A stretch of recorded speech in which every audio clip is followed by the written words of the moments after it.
లోపల ఉన్నటువంటి శత్రువులే ఎప్పుడు దీన్ని చూపించి నేను నేను నేను నేననిపిస్తుంటారు. నేను పక్కన నాది నాది నాది నాది. అంతా ఒక్కటేనయ్యా, ఈ మాట ఎప్పటికీ రానివ్వడు.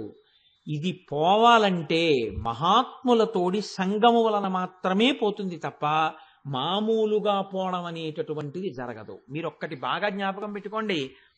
ఎక్కడో కొన్ని కోట్ల కోట్ల కోట్ల కోట్ల మందిలో ఏ ఒక్కడికో అలా పోవాలేమో తప్ప గురువు గారి యొక్క వాక్కులనేటటువంటి అగ్నిహోత్రము తగలకుండా, గురువు యొక్క దర్శనం లేకుండా, గురువుని చూసినప్పుడు తప్ప మార్పు రావడం అనేటటువంటిది లోకంలో సహజంగా ఉండదు. ఇది ఒక్కొక్కసారి గురువు మిమ్మల్ని అనుగ్రహించాలని రాకపోవచ్చు, కానీ ఆ గురువు యొక్క ఔదార్యం, ఆయన స్థితి చూసి మీలో మార్పు వచ్చేస్తుంది. ఇది ఎలా ఉంటుందో తెలుసా అండి? కబీర్ దాస్ గారి ఇంటికి ఒక రాత్రి వేళ వర్షం పడుతుండగా అతిథులు వచ్చారు. అతిథులు వస్తే ఆయన భార్య మహా అందగత్తె లోయి, మహాపతివ్రత తల్లి. ఈయన ఎంతో సంతోషంగా అతిథులతో మాట్లాడుతూ భార్యని పిలిచి అతిథులందరికీ వంట చేయన్నారు. ఇంట్లో ఏం లేదు వంట చేయడానికి. ఆవిడ వర్షంలోనే అలా వెళ్ళి ఒక కొట్టు దగ్గరికి వెడితే ఆ కొట్టు కట్టేస్తున్నారు. ఆవిడ ఆయన దగ్గరికి వెళ్ళి, అయ్యా మా ఇంటికి అతిథులు వచ్చారు, భాగవతులు అన్నం పెట్టాలి, కొన్ని సరుకులు మాకు అరువు ఇప్పించండి అని అడిగింది. అడిగితే ఆయన అన్నాడు, మీ ఆయన ఎప్పటికి తీరుస్తాడు? ఉద్యోగమా సద్యోగమా ఎప్పుడు భగవన్నామని చెప్పు తిరుగుతుంటాడు. ఒక పని చెయ్యి, నీకు సరుకులు అరువిస్తాను, ఈ సరుకులు పట్టుకెళ్ళి మీ ఇంటికి వచ్చిన అతిథులకి వంట చేసి పెట్టి వాళ్ళు వెళ్ళిపోగానే నువ్వు వచ్చి నాలో కలిగినటువంటి కోరిక తీర్చు అన్నాడు. ఆవిడొక్క నిమిషం ఆలోచించి, అతిథులకు అవమానం జరిగితే నా భర్త బాధపడతాడు, నా భర్తని బాధ పెట్టడం కన్నా ఈ శరీరం పతితమైనా పర్వాలేదని అలాగే నేను మాటిచ్చి సరుకులు తీసుకెళ్లి వంట చేసి అతిథులకి పెట్టింది. అతిథుల్ని సాగనంపి కబీర్ దాస్ గారి ఇంట్లోకి వచ్చారు. ఆ తెచ్చిన దాంట్లో ఇంత ముద్ద కూడా వాళ్ళిద్దరూ తినలేదు. లోయి అంది, నేను ఇటువంటి మాట ఇచ్చాను అని ఏడుస్తోంది. కబీర్ దాస్ గారు అన్నారు, ఎంత ఉదారమైన పని చేశావు. రక్తము, మాంసము, కొవ్వు, అస్థి, శుక్ల, మేధ అనబడేటటువంటి 7 కంపు కొట్టే పదార్థాలతో తయారైన పనికిమాలిన ఈ శరీరాన్ని ఒక గంట తన శరీరం పక్కన చేర్చినందుకు అతిథులకు అన్నం పెట్టే అదృష్టం ఇచ్చాడా? ఎక్కడ దొరుకుతాడు అటువంటి మహాత్ముడు? వానలో తడిసిపోయి నువ్వు వెడితే ఆయనకి కొద్దిగా ఇబ్బంది కలుగుతుందేమో, అందుకని నీకు గొడుగు పట్టి తీసుకెడతానని గొడుగు వేసి తీసుకెళ్ళాడు. వెళితే ఆవిడ తలుపు కొట్టింది. బాగా చీకటి పడిపోయింది, హోరున వాన. పడుకున్నాడు వర్తకుడు ఆవిడేమొస్తుందని. తలుపు తీసి చూస్తే ఎదురుకుండా ఆవిడుంది. తెల్లబోయి, ఇంత వానలో వచ్చావు, తడిసిపోలేదా అన్నాడు. తడవలేదు అంది ఆవిడ. ఎలా వచ్చావు మరి తడవకుండా అన్నాడు. నా భర్త గొడుగు పట్టి తీసుకొచ్చారు అంది. నీ భర్తకి నువ్వు ఎందుకు వస్తున్నావో తెలుసా అని అడిగాడు. తెలుసు అంది. మరి ఎందుకు ఎలా తీసుకొచ్చాడు అంది ఆవిడ. అన్నాడు ఆయన, ఇంత పాపభూయిష్టమైన ఈ శరీరాన్ని తన పక్కన ఒక్క గంట ఉంచినందుకు గాను మహాత్ములకు అన్నం పెట్టే అదృష్టం ఇచ్చాడు ఆయన. ఆయన ఎంత చిన్న కోరికకి ఎంత ఫలితం ఇచ్చాడు మనకి. నిన్ను తడవకుండా తీసుకెడతానని తీసుకొచ్చాడు నా భర్త అంది. ఏడా మహానుభావుడు అని అడిగాడు. ఇలా చూసేటప్పటికి ఆయన రామనామ జపం చేసుకుంటూ ఓ స్తంభం దగ్గర కూర్చుని ఉన్నారు. ఆయన్ని చూశాడంతే, ఆయన తేజస్సు చూశాడు, ఆయనకున్న భగవద్భక్తి చూశాడు. అంతే వచ్చి కబీర్ దాస్ గారి కాళ్ళ మీద పడి, లోయి కాళ్ల మీద పడి కన్నీళ్లతో ఆవిడ పాదాలు కడిగి, అమ్మా తుచ్చుండమ్మా, నీ భర్తృదర్శనం చేత నా పాపాలన్నీ నశించిపోయాయి, నా కామం కాలిపోయింది అని తన ఐశ్వర్యాన్ని త్యాగం చేసి కబీర్ దాస్ గారికి శిష్యుడైపోయి లోయికి కొడుకైపోయాడు. ఇప్పుడు చెప్పండి, గురుదర్శనం ఒక్కటే, గురువు నోటి వెంట వచ్చేటటువంటి వాక్కులొక్కటే, గురువులోని భక్తి, గురువు యొక్క నడువడి, గురువు యొక్క నిజాయితీ శిష్యులు చూసినప్పుడు శిష్యులలో మార్పు వచ్చి తీరుతుంది. పుస్తకాలు ఎన్ని ఉన్నా ఇంట్లో వాటి వలన మార్పు రాదు, కానీ ఒక గురువు యొక్క నడువడి మీరు చూశారనుకోండి, అటువంటి గురువు గారికి శిష్యులం అయ్యుండి మన ఎందు ఇటువంటి ఆర్తి లేకపోతే మనం ఎందుకు పనికొస్తాం? మారిపోతుంది అంతే.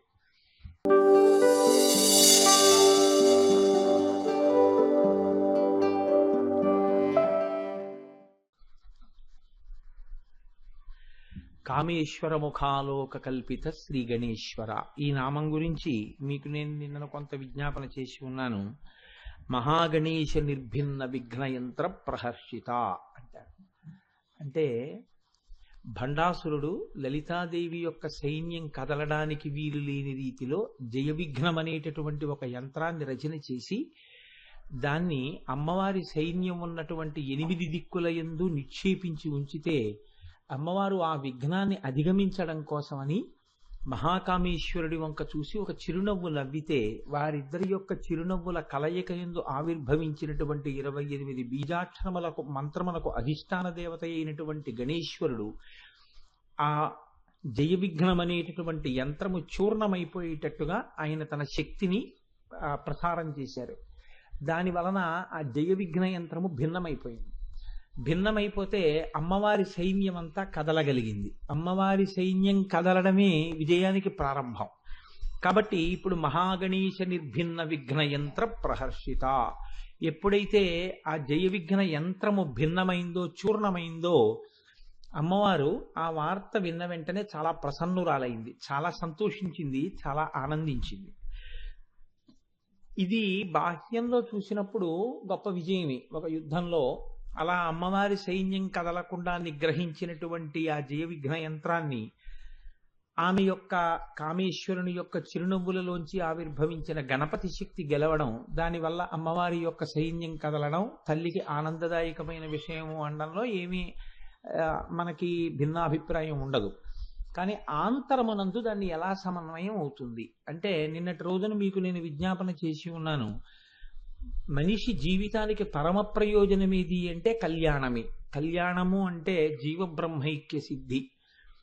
చిట్ట చివరికి తెలుసుకోవలసింది ఏది అంటే జీవుడు బ్రహ్మము కన్నా భిన్నము కాదు, జీవుడు బ్రహ్మము ఒక్కటే అనేటటువంటి అద్వైతానుభూతి యందు తాను నిలబడగలగడం. ఈ అద్వైతానుభూతి యందు తాను నిలబడడానికి అసలు ప్రయత్నం చేద్దాం అనుకునేటప్పటికీ ఏవి విఘ్నములుగా వచ్చి నిలబడతాయో, ఏ విఘ్నముల యొక్క కారణము చేత మనసు వెనక్కి అడుగులు వేసి ఆత్మదర్శనం వైపుకి అసలు పరిశీలనం చెయ్యలేదో, ఎప్పుడూ కోర్కెల యందు కొట్టుమిట్టాడుతూ ఉండిపోతుందో, ఎప్పుడూ సుఖమనేటటువంటి మాటకి దుఃఖమనేటటువంటి మాటకి కట్టుబడుతుందో అదే విఘ్నముగా నిలబడిపోతుందని, ఆ విఘ్నము వలన మనం ఎప్పుడూ మనుష్య జన్మ యొక్క సార్థకత అయిన ఆత్మదర్శనం వైపుకి అడుగు వెయ్యలేని స్థితిలో ఉంటామని మీకు విజ్ఞాపన చేశాను. ఇప్పుడు మనిషి వెనక్కి అడుగు వేసి ఆత్మదర్శనం వైపుకి వెళ్ళగలిగిన రీతిలో నాకు ఏవి ప్రతిబంధకములు అన్నది పరిశీలనం చేసుకోవడం మొదలుపెట్టాడు అనుకోండి. అదే కదా నిన్న మీకు చెప్పాను, పుర్యష్టాధిపత్యము అని చెప్పాను. ఇందులో అసలు నేను ఈ శరీరం కాదు, నేను మనస్సు కాదు, నేను ఇంద్రియాలు కాదు, నిజమే కదా, ఇవి నేను ఎలా అవుతాను? నాకు ఈ శరీరంలో జరుగుతున్నవి తెలుస్తున్నాయి, శరీరము యొక్క సుఖము తెలుస్తోంది, దుఃఖము తెలుస్తోంది, ఆకలి తెలుస్తోంది, దాహం తెలుస్తోంది, ఇది మారిపోతూ ఉండడం తెలుస్తోంది. ఇవన్నీ తెలుస్తున్నాయి అంటే ఏది తెలుసుకుంటోందో అది నేను, తెలియబడుతున్నది నేను కాదు. ఈ విషయం మీకు ఎరుకలోకి రావడం ప్రారంభమైంది అనుకోండి. అంటే ఇప్పుడు నేను ఈ మైక్ వంక చూస్తున్నాను, ఈ మైక్ నాకు తెలియబడుతోంది, ఈ మైక్ నాకు తెలుస్తోంది. ఈ మైక్ నాకు తెలుస్తోంది అంటే మైక్ నేను కాదు కదా, మైక్ నాకన్నా భిన్నం. నా శరీరం నాకు తెలుస్తోంది కాబట్టి శరీరం నాకన్నా భిన్నం, నేను కాదు. కాబట్టి నేనేదో ఉండాలి. ఈ నేనేది, అసలు నేను ఏది అని తెలుసుకునేటటువంటి ప్రయత్నం మీరు మొదలుపెట్టారనుకోండి, దేవసైన్యం కదిలిందని గుర్తు. అసలు ఇదొక్కటి వదిలేసి మిగిలిన కదలికలు మనసువి ఏవి ఉన్నా సరే అవి సుఖదుఖముల కోసమే కదులుతాయి. ఈ సుఖదుఖముల కోసం కదిలినప్పటికీ సుఖము వలనైనా దుఃఖము వలనైనా మీకు కలిగేది కేవలము ఒక్కటే, డొక్కలు నిప్పెట్టడమే అని మీకు నేను విజ్ఞాపన చేశాను నిన్న. రెండిటి ఫలితము ఒక్కటే. మనసు కాసేపు సుఖం ఉంటుంది, మనసు కాసేపు దుఃఖం ఉంటుంది. మనోస్థాయిలో అనుభవించేటటువంటి సుఖములు దుఃఖములు సత్యములు కావు. ఎందుకంటే మనసు సుఖమని చెప్పింది సుఖము కాదు, దుఃఖమని చెప్పింది దుఃఖము కాదు. దుఃఖంలో సుఖం ఉంటుంది, సుఖంలో దుఃఖం ఉంటుంది. అది గమ్మత్తు. ఎందుకో తెలుసా అండి? ఉదాహరణకి బాగా కష్టం వచ్చి విపరీతంగా ఏడి చేస్తున్నాడు అనుకోండి, ఇంకొక ఆయన వెళ్ళి ఏడవకన్నాడు అనుకోండి, మొదట ఆయన అంటాడు ఏడిచేనివ్వండి. అలా ఏడి చేస్తే ఆ గుండె బరువు దిగిపోతుందంటే, అంటే ఇప్పుడు ఏడుపులో ఏముంది? సుఖం ఉంది. అందుకే ఇలా ఉంది. ఎక్కడో తమాషా మాట ఒక మాట అంటాడు ఒక ఆయన, అగాధమగు జలనిధిలోన ఆణిముత్యమున్నటులే శోకాన మరుగున దాగి సుఖమున్నదిలే. యథార్థమే, చాలా గొప్ప మాటే అది. దుఃఖమునందు సుఖమున్నది, సుఖమునందు దుఃఖమున్నది. సుఖమునందు దుఃఖం ఎలా ఉంటుంది అంటే, ఏదో భర్తగారి కోసం అని చెప్పి రొట్టేస్తోంది శీతాకాలం, పొయ్యి వెచ్చగా తగులుతోంది, వెచ్చగా తగులుతోందని అలా కళ్ళు మూసుకుని ఆ వేడి అనుభవిస్తోంది. ఈ సుఖమునందు రొట్టె మాడిపోయింది. సుఖమునందు దుఃఖం ఉందా లేదా? అంతవరకు ఎందుకండి, మీ వరకే. ఇంకా ఆ రొట్టె మాడితే దుఃఖం భర్తగారిది, అక్కడ వరకు అక్కర్లేదు. మీ సుఖంలో దుఃఖం ఉంది. అదే పనిగా ఏసీలో కూర్చున్నారనుకోండి, పడిశం పట్టేస్తుంది. భోగమునందు రోగం ఉన్నది కాబట్టి సుఖమునందే దుఃఖం ఉన్నది. కాబట్టి మీరు మనోస్థాయిలో సుఖం అన్నది సుఖం కాదు, దుఃఖం అన్నది దుఃఖం కాదు. దుఃఖం సుఖం అవ్వచ్చు, సుఖం దుఃఖం అయిపోవచ్చు. కాబట్టి సుఖ దుఃఖములు అనేవి ఇవి నిజములు అని మీరు నిర్ధారణ చేసి మాట్లాడడం అనేటటువంటిది కుదరదు. కానీ ఆత్మదర్శనము చేత కలిగినటువంటి ఆనందం ఏది ఉంటుందో అది మాత్రం పరమ సత్యము. ఈ అసలైన నేను తెలుసుకుంటే దాని వలన కలిగిన ఆనందమేదో అదే నిజమైన ఆనందము. అంతవరకు బానే ఉందండి మీరు చెప్పింది. అది తెలుసుకోవడానికి కదలిక కదా గొప్పదంటున్నారు మీరు. కేవలం కదలిక వలన అంత ప్రయోజనం ఎలా వచ్చేస్తుంది? ఆ కదలిక వేరు, కదలిక వలన గమ్యం చేరడం వేరు. రెండు వేరు కదా. నేను గుంటూరులో కదిలేను, కాకినాడ చేరిపోదాం 6:30 7 గంటలకైనా వచ్చేద్దామని అంటే నేను కదిలినంత మాత్రాన వచ్చేయగలిగానా కాకినాడ? రాలేకపోయాను. కాకినాడలో గుంటూరులో కదలిక కాకినాడ చేరిపోవడానికి హేతువైందేమో కానీ ఖచ్చితంగా నేను అనుకున్నట్టుగా అనుకున్న సమయానికి చేరడం మాత్రం సాధ్యమైనటువంటి విషయము అని చెప్పడం కుదరదు. కానీ ఒకటి గుర్తుపెట్టుకోండి, కదలడం అంటూ ప్రారంభించిన తరువాత ఓ అరగంట ఆలస్యమో గంట ఆలస్యమో వచ్చానా లేదా? వచ్చాను. అసలు ఈ కదలికే లేకపోతే ఇప్పుడు బయలుదేరితే మాత్రం ఏమంటే మధ్యలో ఏమైనా ఇబ్బంది వచ్చింది అనుకోండి, 8 అయిపోయింది అనుకోండి, ఇంకా అప్పుడు వెళ్ళి ప్రసంగం ఏమిటండి, ఇంకా అప్పుడు ఏముంది ఒకరోజు మానేస్తే మాత్రం ఏమైంది, ఇద్దరు పోనీ ఇవాళకి ఊరుకుందాం అనుకున్నాను అనుకోండి.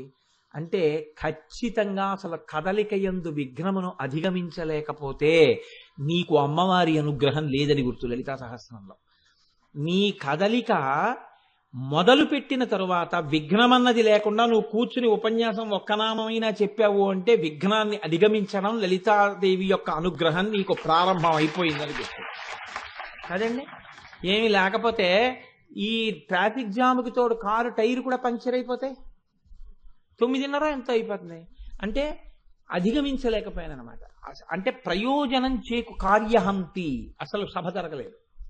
అలా జరిగిందా? అలా ఏం అవలేదు. 1 గంట ఆలస్యమేమో, కానీ ఇప్పుడు విశాల హృదయంతో చూసినప్పుడు ఆ గంట లెక్కలోకి రాదు. దీని వలన మీ శిష్యరికం బయటపడింది. గురువుగారి ఆలస్యాన్ని మీరు ఓర్పుతో వహించగలిగారు. మీరు 10 మెట్లు ఎక్కారు. ఎలా అయినా సభ చేరాలి. నా ఆతృత అమ్మవారు గమనించింది. నిన్న నీ నామం చెప్పాడు కదా, ఇవాళ చూద్దామంది. అందుకే ఈ నామం వచ్చిన రోజునే గుంటూరులో పూర్ణాహుతి వచ్చింది. వచ్చి మీ మర్యాద నా మర్యాద కూడా అమ్మవారు నిలబెట్టేసి, ఈ నిలబెట్టేయడమే అసలు కదలికంటూ మొదలు పెడితే మీరు ఎందుకు సాధించలేరు? లలితా సహస్రం మొదలుపెట్టిన తర్వాత ఒకరోజు ఉపన్యాసం జరగలేదు, అదేం లేదు, ఇప్పుడు జరిగిపోయింది. అంటే పూర్ణ ఫలితం వైపుకి అడుగులు వెళ్ళిపోయాయి. ఇప్పుడు ఎక్కడ విఘ్నం లేదు. ఈ విఘ్నం లేకుండా వెళ్ళగలిగిన శక్తి కదలిక యందు ఉన్నది. అసలు ఆ కదలిక మొదలైతే చేరిపోవడం కుదిరిపోతుంది. ఇది మీకు ఎలా ఉంటుందో తెలుసా అండి? 2 మార్గములలో వెడుతుంది. ఆత్మదర్శనం వైపుకు వెళ్ళినప్పుడు తగినటువంటి పరిణితి కలిగిన వారు నయితి నయితి నయితి నయితి నయితి అంటూ నేతి నేతి నేతి నేతి అంటూ వెడతారు. నేతి నేతి అంటే అది పదార్థంగా అన్నంలో వేసుకునే నెయ్యిని కాదు. నా ఇతి అంటే ఇది కాదు, ఇది కాదు, ఇది కాదు అని. అంటే ఈ దేహము నేను కాదు, మనస్సు నేను కాదు, ఇంద్రియములు నేను కాదు, ప్రాణము నేను కాదు, ఏది ఆత్మ. ఈ ఆత్మని తెలుసుకోవడానికి అనాత్మని తొలగించుకుంటూ వెళ్ళిపోతారు. ఏది ఆత్మ కాదో దాన్ని తీసేస్తూ వెడతారు. ఇది ఒక గమ్మత్తుగా ఉంటుంది ఈ సిద్ధాంతం. అరుంధతి నక్షత్ర దర్శనం చేయించాలనుకోండి నూతన వధూవరులకు, చేయించే ముందు ఏం చేస్తారంటే ముందు చుక్కను చూపిస్తారు. ఇదిగో ఇక్కడ చుక్క కనపడుతోందా అంటే ఆ కనపడిందండి. ఎక్కడ కనపడింది? 5 చుక్కలు ఉన్నాయి కదండి, 5 చుక్కల్లో చిట్ట చివరి చుక్కైనా మీరు చెప్పేది మిడుకు మిడుకుమంటున్నది కనపడుతోంది. అదేనా అండి అరుంధతి? కాదు, వదిలే. ఇప్పుడు అరుంధతిని చూడడానికి ముందు వదిలిపెట్టడం మొదలెట్టావు. అయితే 4 ఉన్నాయి, అవే అండి అరుంధతి? కాదు. ఇంకొంచెం ముందుకు రా, ఇంకే ఉంది దాని ముందే అండి. ఏదో నిజమేనండి, ఏదో శంఖమాకారంలో ఏదో కనపడుతోందండి. శంఖమాకారంలో కనపడుతోందా? శంఖం ముందర చిన్న బొడిపిలా నీకు నక్షత్రముల యొక్క సమూహం, 3 నక్షత్రాలు బాగా ప్రకాశిస్తూ కనపడుతున్నాయా? కనపడుతున్నాయండి. వదిలేయి, ముందుకెళ్ళు. ఏమున్నాయి? 2 నక్షత్రాలు కనపడుతున్నాయండి. 2 ఎలా ఉన్నాయి? ఒకటి బాగా ప్రకాశవంతంగా ఉంది, పక్కనున్నది కొద్దిగా మిణుకు మిణుకు మిణుకు మిణుకుమంటూ చిన్న నక్షత్రం కనపడుతోందండి. బాగా చూస్తే కనపడుతోంది, లేకపోతే కనపట్టలేదు. ఈ పక్కనున్నది మాత్రం బాగా ప్రకాశిస్తోంది. దాని పక్కనున్నది పట్టి పట్టి చూస్తే కనపడుతోంది. పట్టి పట్టి చూస్తే కనపడుతున్నది చూసావా? అదే అరుంధతి. రా ఇంకా. ఇప్పుడు ఏమైంది? అదిగో అరుంధతి అని చెప్పకుండా అక్కర్లేని వాటిని ముందు పట్టుకుని ఇది అరుంధతి కాదు, అరుంధతి కాదంటూ వదిలేశారు. ఏది అరుంధతో చేరుకోవడానికి అరుంధతి కాని దాన్ని చూసి వదిలిపెడుతూ పెడతారు. దీన్ని అరుంధతీ దర్శన న్యాయము అంటారు. ఈ అరుంధతీ దర్శన న్యాయంలో ఏ విధంగా అయితే మీరు వెళ్ళి అమ్మా మీరు ఆ బాబుని తీసుకుని పక్కకెళ్ళండి, ఇంకో పక్కకెళ్ళి కూర్చోండి. అరుంధతీ దర్శన న్యాయంలో అరుంధతీ నక్షత్రాన్ని దర్శనం చేసేటప్పుడు ఆ అరుంధతీ నక్షత్ర దర్శనాన్ని పట్టుకోవడం కోసమని మిగిలినటువంటి నక్షత్రాల్ని విడిచిపెడుతూ వెళ్ళినట్లు మీరు కూడా ఆత్మదర్శనం చేసేటప్పుడు నయితి నయితి నయితి నయితి అని చూస్తూ పెడతారు. ఏది తెలుసుకుంటున్నది, ఏది తెలియబడుతున్నది చూస్తూ ఉంటారు. ఏది తెలుసుకుంటోందో ఆ తెలుసుకుంటున్న వస్తువు బాగా మీకు ఎరుకలోకి వచ్చి అది నేను, మిగిలినవి నేను కాదు, ఈ భావన మీకు బాగా జీర్ణమైపోయేంత వరకు విడితే నయితి నయితి నయితి అంటారు. అయితే దీన్ని జ్ఞాన మార్గం అంటారు. ఇందులో నిలదొక్కుకోవడం, ఇందులో అద్వైతానుభూతి యందు స్థిరపడడం చాలా కష్టం. అంత తేలిక విషయం ఏం కాదు. ఎందుకంటే ఎప్పటికప్పుడు పొల్లు కలిసిపోతుంటుంది. ఎప్పటికప్పుడు మాయ కమ్మేస్తుంటుంది. అలా మాయ కమ్మేస్తుండగా, అలా పొల్లు పడిపోతుండగా మీరు శుద్ధ పదార్థాన్ని, ఆత్మని పట్టుకోవడం అంత తేలికైన విషయం ఏం కాదు. అంతటి మహాప్రాజ్ఞుడైనటువంటి హనుమ అంతటి వారు నయితి ఇది కాదు సీతమ్మ, ఇది కాదు సీతమ్మ, ఇది కాదు సీతమ్మ అంటూ వెడుతున్నారు సీతమ్మ కోసం. ఇంతటి మహానుభావుడు మండోదరిని చూసి సీతమ్మ అనుకున్నారు. సీతమ్మ అనుకుని స్తంభాలు ఎక్కేశారు, కిందకి దూకేశారు, పాటలు పాడేశారు, గెంతులు గెంతేశారు, భుజాలు తట్టేసుకున్నారు. ఎంత సంతోషపడిపోయారో. ఇన్ని చేసినా ఆఖరికి అమ్మవారి అనుగ్రహం ఉంటే ఈవిడ సీతమ్మ కాదు మండోదరి అని తెలుసుకోగలిగారు. అమ్మవారి అనుగ్రహం లేదనుకోండి, ఆవిడే సీతమ్మ అనుకుంటే అక్కడే చతికిలు పడిపోయారు అంతే. ఇంకా లేదు సీతమ్మ తల్లి దర్శనం. సీతమ్మ తల్లి దర్శనం చెయ్యాలి అంటే హనుమ ఇది కాదు ఇది కాదు ఇది కాదు అంటూ వెడితే ఆఖరణ ఈవిడేనా సీతమ్మ అని ఎన్నో గుర్తుల చేత రాముడు చెప్పినవన్నీ గుర్తుకి తెచ్చుకుంటే, గురువు చెప్పినవన్నీ సమన్వయం చేసుకుంటే ఆత్మదర్శనం అయింది. లంకలోనే అయింది. లంకలో అంటే శరీరంలోనే ఆత్మదర్శనం. అందుకే ఇది సుందరకాండ, ఉపాసనకాండ. అలా మీకు కూడా అరుంధతీ దర్శన న్యాయ సూత్రాన్ని అన్వయం చేసినప్పుడు మీరు నయితి నయితి నయితి నయితి అంటూ ఒక్కొక్కటి వదిలిపెట్టగా చిట్ట చివరికి మీకు ఆత్మదర్శనమై, ఆత్మదర్శనం అనగా ఆత్మానుభూతి కలిగి ఇది నేను. ఇప్పుడు మీరు ఒకటి తెలుసుకోండి, ఆత్మ మీకు కొత్తగా కనపడిందా?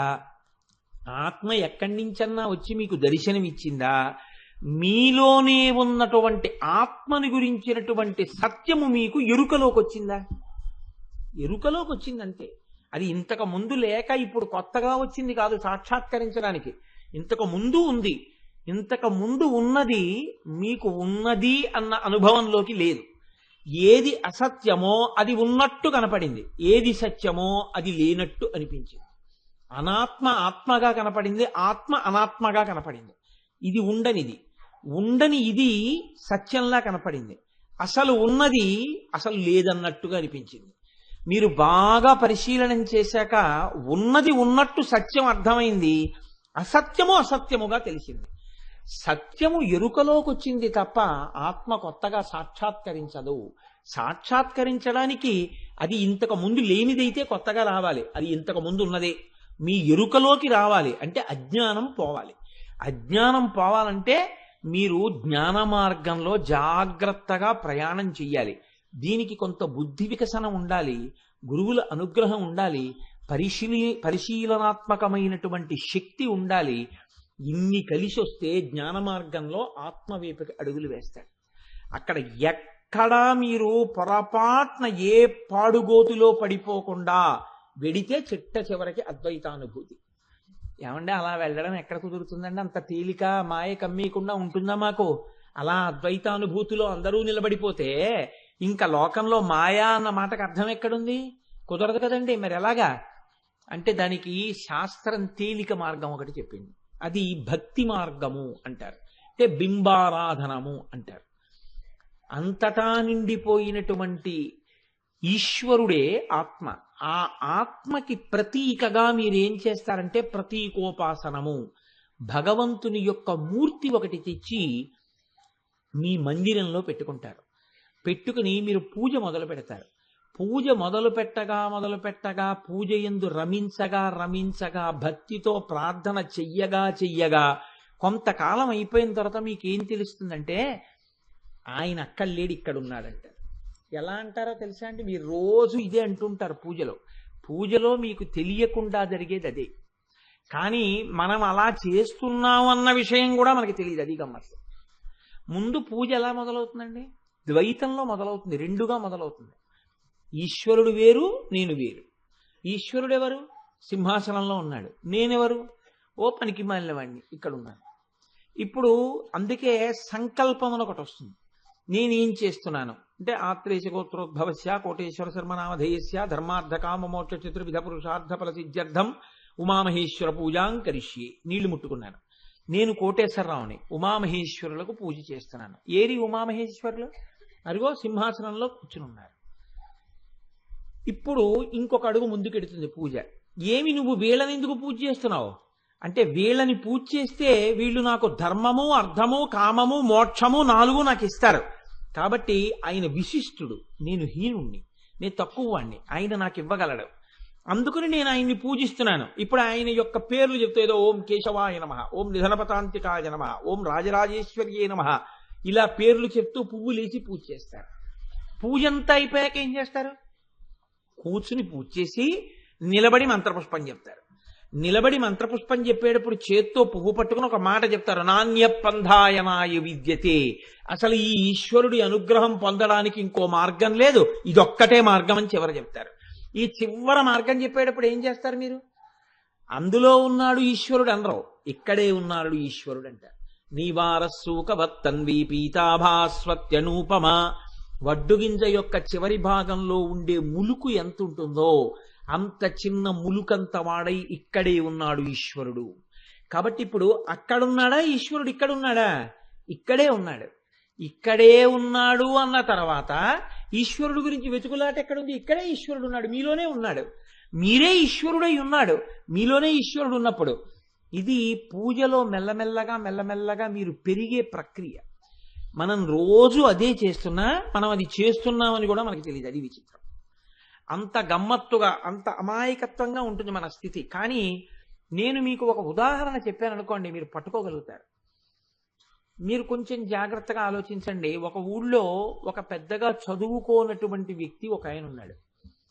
ఆయన కడుపు పోషించుకోవాలి, ఎలా నేను ఉదర పోషణ చేసుకుందామని ఆలోచించి ఆ ఊళ్ళో ఉన్నటువంటి ఒక ఐశ్వర్యవంతుడి దగ్గరికి వెళ్ళాడు. అయ్యా, నేను మీ ఇంట్లో సేవ చేస్తాను, నాకు కొంచెం ఏదైనా ఉద్యోగం ఇప్పించండి అన్నాడు. ఏం చదువుకున్నావు? పెద్దగా ఏం చదువుకోలేదండి, ఏదో కొద్దిగా చదువుకున్నాను, ఏదో 8వ క్లాసో 9వ క్లాసో చదువుకున్నాను.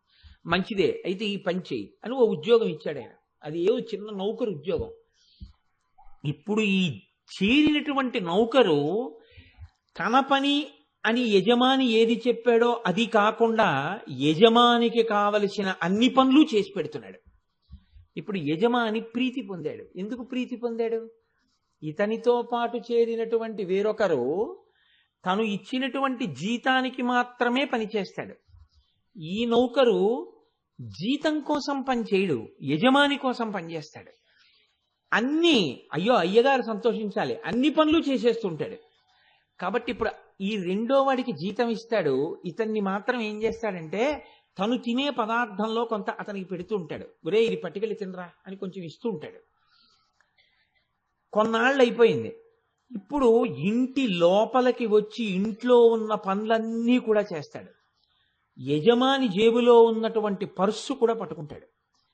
మెల్లమెల్లగా ఒరే బీరువా తీసి ఓ 10,000 పట్టరా అంటే బీరువా తీసి 10,000 పట్టుకొచ్చి తాళం వేసి ఇస్తాడు. ఒరే 5,000 తక్కువయింది, ఎక్కడ పెట్టానంటావు అంటే అయ్యగారు నిన్న మీరు 5,000 రూపాయలు ఇది ఖర్చు పెట్టారు కదా అంటాడు. అంటే ఇంకా పెరిగాడు. పెరిగితే ఇప్పుడు ఏమైంది? ఒక రోజున యజమాని ఆలోచించాడు, నాకు ఎలాగో సంతానం లేదు, ఇక సంతానం కలుగుతారన్న ఆశ లేదు, వీడు బాగా పని చేస్తున్నాడు కదా, నేనంటే పిచ్చి ప్రేమ, నన్ను ఇంత జాగ్రత్తగా చూసుకుంటాడు కదా, వీణ్ణే పెంచుకుంటే. కొడుకంటే ఏమిటి, ప్రేమగా ఉండాలి, ఇంత ప్రేమగా ఉన్నవాడికన్నా కొడుకు ఎక్కడ దొరుకుతాడు? పెంచుకున్నాడు. ఇప్పుడు పెంచుకున్న తర్వాత మిగిలిన పాలేరులందరూ ఇతనికి నమస్కారం చేస్తున్నారు. ఇతను పూర్వంలో నౌకరు కాడు, జీతానికి చేయట్లేదు, యజమాని తిన్న దాంట్లో పెట్టిన దానికోసం చెయ్యట్లేదు, తాను కూడా యజమాని, మిగిలిన వాళ్లతో యజమానిగా పని చేయిస్తున్నాడు. అయినా ప్రేమ మాత్రం అంతే యజమాని పట్ల. ఇప్పుడు కొడుకుగా ఉన్న, పూర్వం సేవకుడుగా ఉన్నప్పుడు ఎంత ప్రేమతో చేశాడో అంత ప్రేమతోటి చేస్తున్నాడు. ఎదుగుదల అన్నది దగ్గరవ్వడం ఎవరి వైపు నుంచి వస్తుంది? ఆయన లాగుతున్నాడు దగ్గరికి. ఇప్పుడు ఇంత ఆస్తి వీడు జాగ్రత్తగా చూడగలడో చూడలేడో అని భూమి, పట్టాలు, ఫ్యాక్టరీలు, బ్యాంక్ అకౌంట్లు అన్ని యజమాని పేరు మీద ఉండేవి. ఇతను కొడుకు అన్నీ ఆయన చక్క పెట్టేవాడు, చెక్కు మీద సంతకాలు ఆయనే పెట్టేవాడు. ఒరే జాగ్రత్తగా చూసుకుంటుండు సుమా అని అన్ని నేర్పుతుండేవాడు. కొన్నాళ్ళు అయిపోయింది, ఇంకా ఎంత జాగ్రత్తగా చేసేస్తున్నాడంటే అసలు ఎక్కడ తప్పు పట్టడానికి లేదు, అంత వృద్ధిలోకి తెస్తున్నాడు, అంత బాగా చేస్తున్నాడు. తండ్రి అన్నాడు ఒక రోజున పిలిచి, పెద్దవాడిని అయిపోయాను, ఇంకా నేను ఇవేం పట్టించుకోదలుచుకోలేదు, ఉన్న ఆస్తి అంతా నీ పేరు మీద పెట్టేశాను, ఇదిగో రిజిస్టర్ చేసేసాను, కాగితాలు తీసేసుకో అని చెప్పి కొడుకు చేతిలో పెట్టేశాడు. కొడుకు అన్నాడు, ఎందుకు మీరు ఇవ్వాలా నాకు? మీరు ఇవ్వకపోతే మాత్రం మీరు ఇస్తారనా మీకు కొడుకునయ్యాను? అక్కర్లేదు, ఆ కాగితాలు మీ దగ్గరే ఉంచుకోండి అన్నాడు. ఉరేయ్ పెద్దవాడిని అయిపోతున్నాను రా, అందుకే నీ పేరు రాసేసాను అన్నాడు. పోన్లేండి రాస్తే రాశారు, అలాగే ఉండేవండి బీరువాలో, మీరు నాకేం చూపించక్కర్లేదన్నాడు. ఇప్పుడు ఈ తండ్రి ప్రాణం కొడుకు, కొడుకు ప్రాణం తండ్రి. ఇప్పుడు తండ్రికి కొడుక్కి అభేదం. కొడుకు దగ్గరికి వచ్చి తండ్రిని ఏమనలేరు, తండ్రి దగ్గరికి వెళ్ళి కొడుకునేమనలేరు. వాళ్ళిద్దరూ ఒక్కటైపోయారు. ఎలా మొదలైంది వాళ్ళిద్దరు అనుబంధం? అన్నం లేకపోవడం వల్ల సేవకుడిగా చేరినవాడు తనకి తండ్రికి అభేదమైన స్థితికి వెళ్ళిపోయాడు. తండ్రివన్నీ తనవి, తనవన్నీ తండ్రివి, తనంతా తండ్రి కోసం, తండ్రి అంతా తన కోసం, తానే తండ్రి, తండ్రి తాను. అలాగే మీరు పూజ మొదలు పెట్టినప్పుడు మొట్టమొదట్లో ఆర్తితో కోరిక కోసం ఓ 200 రూపాయల జీతానికి చేరిన నౌకర్లా పూజ మొదలవుతుంది. ఈశ్వరా నువ్వు నాకు ఇవ్వాలి ఎందుకని. ప్రీతితో మీరు ఈశ్వరుణ్ణి సేవించగా సేవించగా ఈశ్వరుడు ఏమంటాడంటే, నాన్న నువ్వు అడగక్కర్లేదురా నేను ఇస్తానని ప్రసాదం పెడతాడు. అంటే మీ కోరికలు ఆయన చూడటం మొదలెడతాడు. అనన్యాశ్చింతయంతో మాం ఏ జనా పర్యుపాసతే తేషాం నిత్యాభయుక్తానాం యోగక్షేమం వహామ్యాం. ఆయనే వహిస్తాడు మీ యోగక్షేమాలు. అయినా మీరు ఇంకా పరమభక్తితో ఈశ్వరుడి పాదాలు అలా పట్టుకునే ఉన్నారు. ఇప్పుడు ఈశ్వరుడు ఈశ్వర సర్వ విద్యానాం ఈశ్వర సర్వభూతానాం బ్రహ్మాధిపతిర్బ్రహ్మణోధిపతిర్బ్రహ్మ శివోమి అస్త సదాశివోం. ఆయన సంకల్పం చేస్తే ఇంకొకడికి కూడా ప్రయోజనం దొరుకుతుంది, అంత స్థాయికి పెంచాడు. ఆయన ఆశీర్వచనం చేస్తే నిజమవుతుంది, ఆ స్థాయికి పెంచాడు. ఆయన ఒకరి గురించి ప్రార్థన చేస్తే వాడికి ప్రమాదం గట్టెక్కుతుంది, ఆ స్థాయికి పెంచాడు. అంటే ఆయనని ఈశ్వరుణ్ణి చేస్తున్నాడు. ఆయన ఎప్పుడు ఈశ్వరుడి గురించి చెప్పాలనుకుంటే అప్పుడు ఈశ్వర శక్తి ఆయన యందు ప్రచోదనమై చెప్పగలుగుతాడు. ఇప్పుడు ఈ స్థాయిలోకి ఈశ్వరుడు ఈయన్ని పైకెత్తాడు. అంటే ఇంచుమించుగా ఈశ్వరుణ్ణే చేర్చాడు. ఆఖరికి లోపల ఇక్కడే దర్శనమై తానే ఈశ్వరుణ్ణని తెలుసుకున్నాడు. మీరు బింబారాధనంతో మొదలుపెట్టిన పూజ మొదలుపెట్టినప్పుడు ఆ ప్రేమ మీరు ఈశ్వరుడు యందు భక్తి పెట్టుకుంటే నౌకరు యజమాని కొడుకైపోయినట్టు మీరు కూడా ఈశ్వరుడి కొడుకైపోయి ఈశ్వరుడు అయిపోవచ్చు. నయితి నయితి ఎక్కడికి వెళ్ళిందో భక్తితో కూడిన ఆరాధన అక్కడికే వెడుతుంది. కాబట్టి కదలిక మొదలైతే లక్ష్యం చేరడం ఉన్నదా లేదా నాకు చెప్పండి. కదలిక అంటూ ఉంటే లక్ష్యం చేరడం అన్నది ఉన్నది. అసలు కదలికే లేకపోతే ఎన్ని కోట్ల జన్మలెత్తినా ఈశ్వరుడి వైపుకి కదలిక లేకుండా మిగిలిన సుఖాల కోసమని చెప్పే కదలికలన్నీ అనుకోండి, అసలు జీవితంలో ఆ మనుష్య జన్మకి ప్రయోజనం ఏదైనా ఉందా? ఆ జన్మంతా విఘ్నములతో కూడిన జన్మయే, వాడు ఏది కలిసి రాదండి అంటాడు. మీరు చూడండి, కొంతమంది ఏమంటే నా పేరు మీద పెడితే ఏమీ కలిసి రాదండి, ఉండదు, మా ఆవిడ పేరు మీద పెట్టానంటాడు. ఎందుకు పెడతారు? ఆయన పేరు మీద ఏమైనా పెడితే అది ఉండదు. అంటే విఘ్నం ఆయనకి అది కలిసి రాదు, ఆయనకి అది లేదు జాతకంలో. అసలు ఈ విఘ్నం ఉన్నదే అసలు అటువైపుకి వెళ్ళకపోవడం, పొందకపోవడం. ఇది తొలగి మీరు ఈశ్వరుడి వైపుకి అడుగు వెయ్యడం మొదలైంది అంటే, ఆ విఘ్నం పోయింది అంటే, అమ్మవారి అనుగ్రహం మీ యందు ప్రసరించి మీ శత్రువైనటువంటి భండాసురుడు లోపలే ఉన్నటువంటి తమోగుణ రజోగుణములు మిమ్మల్ని ఈశ్వరుడి వైపుకి వెళ్లకుండా అడ్డగిస్తున్నటువంటి యంత్రం ఏదుందో, ఏది మిమ్మల్ని భగవంతుడి వైపుకి వెళ్లకుండా చేసిందో, అది అమ్మవారి అనుగ్రహం కాంతులలోంచి వచ్చినటువంటి గణపతి యొక్క చూపు చేత భిన్నమైపోయింది. మీరు ఇప్పుడు అటు వెళ్ళగలరు.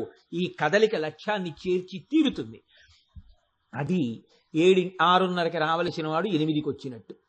ఈ జన్మలో కాకపోతే వచ్చే జన్మలో నెరవేరుతుంది. వచ్చే జన్మ ఆఖరి జన్మ కావచ్చు. లేదు, అమ్మవారి అనుగ్రహం కలిగింది, ఈ జన్మయే ఆఖరి జన్మ అయిపోవచ్చు. అది జన్మకు ప్రయోజనం. ఇది నెరవేరాలంటే అమ్మవారి అనుగ్రహం ఉండాలి. ఆ అమ్మవారి అనుగ్రహాన్ని పొందడమే మహాగణేశ నిర్భిన్న విఘ్నయంత్ర ప్రహర్షిత. ఇది తెలుసుకో. ఇది చెప్పడమే ఆ నామము యొక్క గొప్ప ప్రాశస్త్యం. అందుకే ఈ నామం విన్నప్పుడు అమ్మవారిని మనం పరమ ప్రీతితో నమస్కారం చేయవలసి ఉంటుంది. ఉపాసన బలపడాలి, విఘ్నములు తొలగాలి, అంతర్ముఖత్వం కలగాలి. బాహ్యములో ఏ కార్యం చేసినా విఘ్నము తొలగిపోవాలి. మీరు అనుకుంటే ఆ పని కొంచెం ఆలస్యమో వెనక కార్యం మాత్రం జరగాలి తప్ప అసలు కార్యం జరగకపోవడం అన్నది మాత్రం ఉండకూడదు. ఇప్పుడు జరిగి తీరవలసిందే. అలా ఉండాలంటే అమ్మవారి అనుగ్రహము ఉన్నదని గుర్తు. కాబట్టి ఆ తల్లి అనుగ్రహానికి నోచుకుని ఉండవలెను. భండాసురేంద్ర నిర్ముక్త శస్త్ర ప్రత్యస్త్ర వర్షిణి. అమ్మవారితో యుద్ధానికి వచ్చినటువంటి భండాసురుడు అమ్మవారి మీదకి అనేకమైనటువంటి అస్త్రములను ప్రయోగిస్తున్నాడు, శస్త్రములను ప్రయోగిస్తున్నాడు. శస్త్రం అంటే చేత్తో పట్టుకుని కొడతారు. ఓ కత్తో, ఓ శూలము, ఏదో వాటిని చేత్తో పట్టుకుని దగ్గరగా వచ్చినప్పుడు వాడతారు. దాన్ని శస్త్రం అంటారు. అస్త్రం అంటే అలా దగ్గరికి వస్తే చేత్తో పట్టు కొట్టేది కాదు. దాని మీద మంత్రాన్ని అభిమంత్రిస్తారు. ఒక గడ్డి పరక తీసుకుని దాని మీద బ్రహ్మాస్త్ర మంత్రాన్ని అభిమంత్రించి విడిచిపెట్టాడు అనుకోండి, అది బ్రహ్మాస్త్రమై శత్రువుని వెంట తరుగుతుంది. అది మంత్రశక్తి. దాన్ని అస్త్రం అంటారు. అవి వారుణాస్త్రం, అగ్నేయాస్త్రం, ఇంద్రాస్త్రం, రౌద్రాస్త్రం ఇలా ఉంటాయి. ఈ అస్త్రములు శత్రువు ఎంత దూరంలో ఉన్నా సరే వెంబడించి కొట్టగలవు. శస్త్రము అలా కాదు, దగ్గర ఉంటే మాత్రమే కొట్టడానికో పొడవడానికో పనికొస్తుంది. ఇప్పుడు భండాసురేంద్ర నిర్ముక్త శస్త్ర ప్రత్యస్త్ర వర్షిణి. మీరు ఈ నామంలో ఉన్న గొప్పతనాన్ని గమనించండి. అమ్మవారు బాణాలు వేస్తే, అమ్మవారు అస్త్రాలు శస్త్రాలు వేస్తే భండాసురుడు వేస్తున్నాడా? భండాసురుడు వేస్తే అమ్మవారు వేస్తోందా? ఎవరు వేస్తే అప్పుడు రెండో వారు వేస్తున్నారంటోంది నామం. భండాసురుడు ముందేస్తున్నాడు, అమ్మవారు వేస్తోందని చెప్పలేదు. భండాసురేంద్ర నిర్ముక్త శస్త్ర ప్రత్యస్త్ర వర్షిణి. భండాసురుడు శస్త్రం వేస్తే ఆవిడ శస్త్రం వేస్తోంది, వాడు అస్త్రం వేస్తే అమ్మవారు అస్త్రం వేస్తోంది. ఆయన ఎన్ని వేస్తే ఆవిడ అన్ని వేస్తోంది. ఇదే చాలా జాగ్రత్తగా మీరు గమనిస్తే లోపల కూర్చున్న భండాసురుడు అంత గబుక్కుని లొంగిపోడు. వాడు ముందు వేసే అస్త్రం ఏమిటో తెలుసా అండి? నేను. దీంతో మొదలు పెడతాడు. ఒరే నేనురా, నేనంటే ఇదే అయిపోయింది, పడగొట్టేస్తాడు. అసలు నేను ఎప్పుడూ చెప్పడం, ఇదే నేనంటాడు. ఈ నేను అనగానే నాది, నేను నాది. లోకములన్నీయున్ గెలిచినాడవు ఇంద్రియానీకము చిత్తమున్ గెలువనేరవు నిన్ను నిబద్ధ చేయు భీషణ శత్రులార్వుర ప్రభిన్నుల చేసిన ప్రాణికోటిలో నీకు విరోధినేడొకడు నిర్పున చూడుము ధనవేశ్వర అంటాడు ప్రహ్లాదుడు. లోపల ఉన్నటువంటి శత్రువులే ఎప్పుడు దీన్ని చూపించి నేను నేను నేను నేననిపిస్తుంటారు. నేను పక్కన నాది నాది నాది నాది. అంతా ఒక్కటేనయ్యా, ఈ మాట ఎప్పటికీ రానివ్వడు.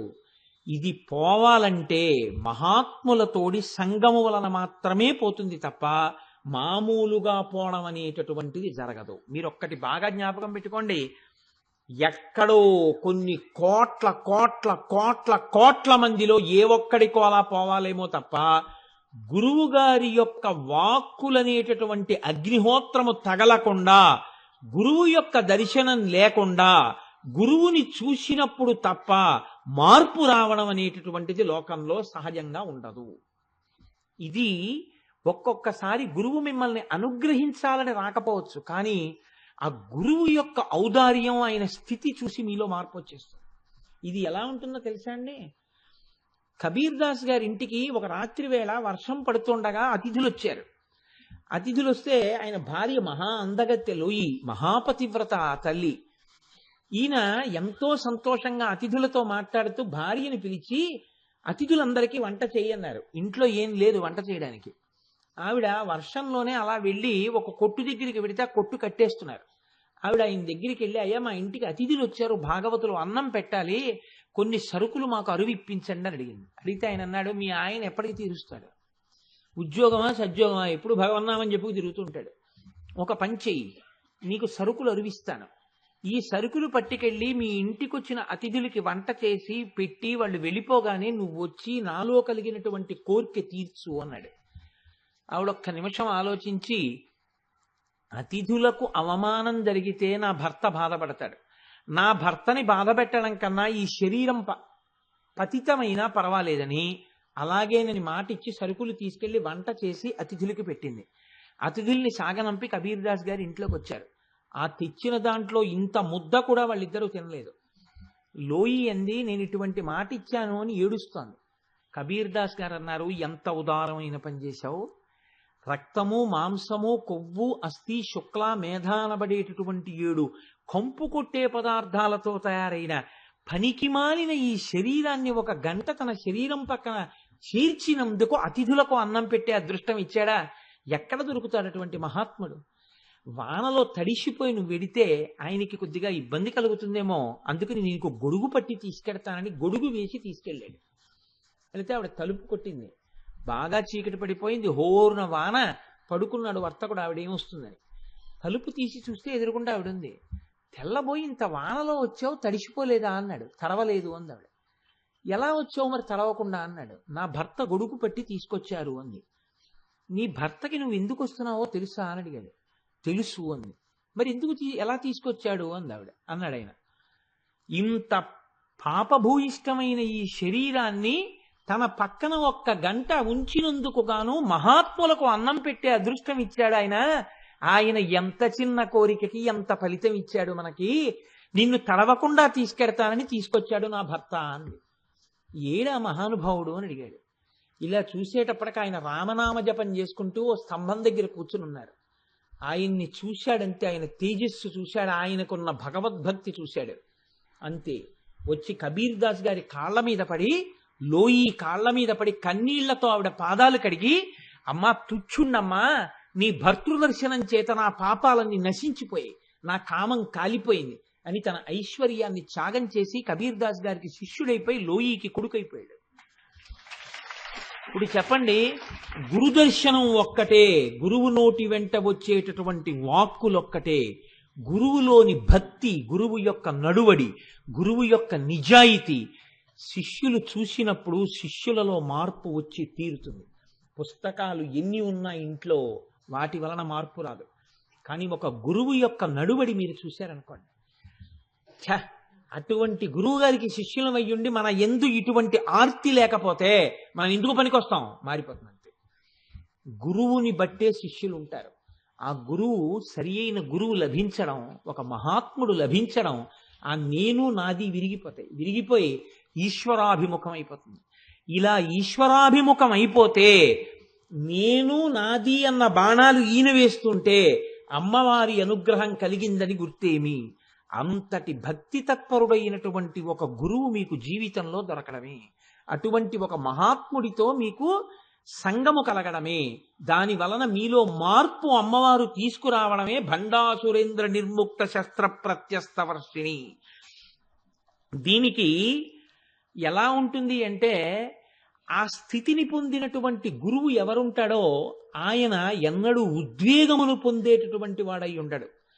ఈశ్వరార్చన కళా నిపుణుడు ఆయనకి లోకమంతటా ఈశ్వరుడు కనపడుతుంటాడు.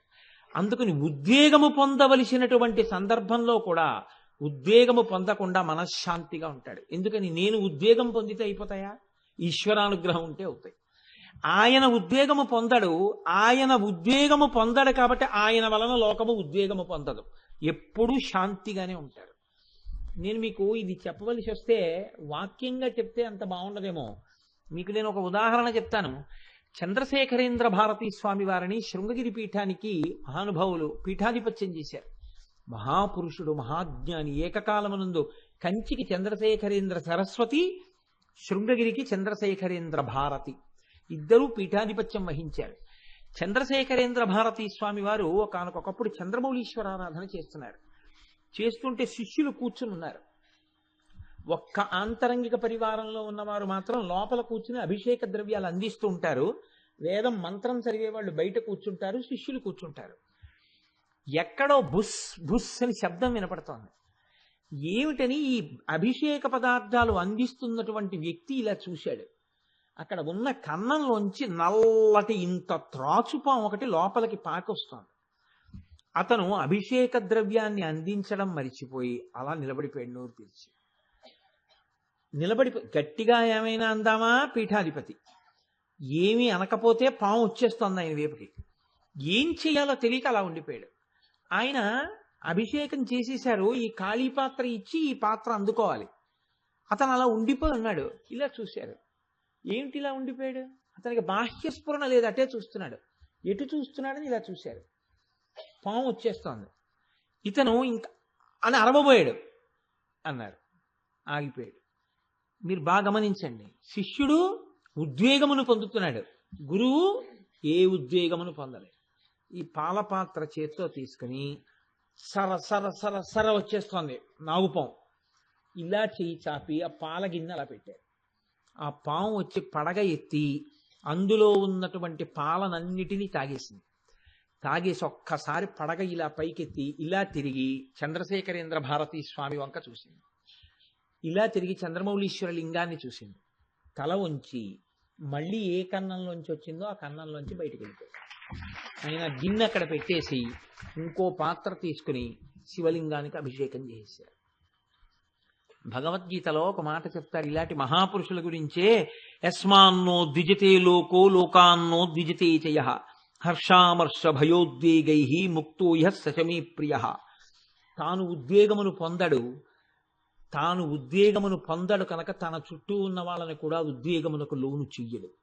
తాను శాంతంగా ఉంటాడు, తన చుట్టూ ఉన్న వాళ్ళని శాంతంగా ఉంచుతాడు. ఇలా ఎవడు ఉండగలడో వాడు మాత్రమే గురువు.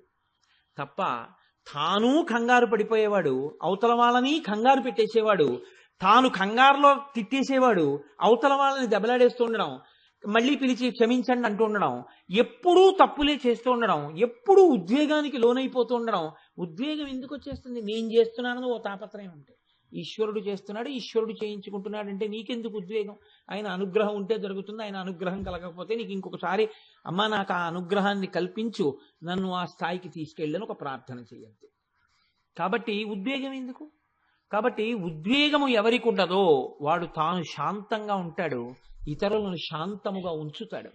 ఆ ఉద్వేగమును కోల్పోయి లోకమునకు అనుద్వేగమైన స్థితిని ఇయ్యగలిగిన స్థితికి నువ్వు ఎదగగలిగితే భండా సురేంద్ర నిర్ముక్త శస్త్ర ప్రత్యస్త్రవర్షిణి.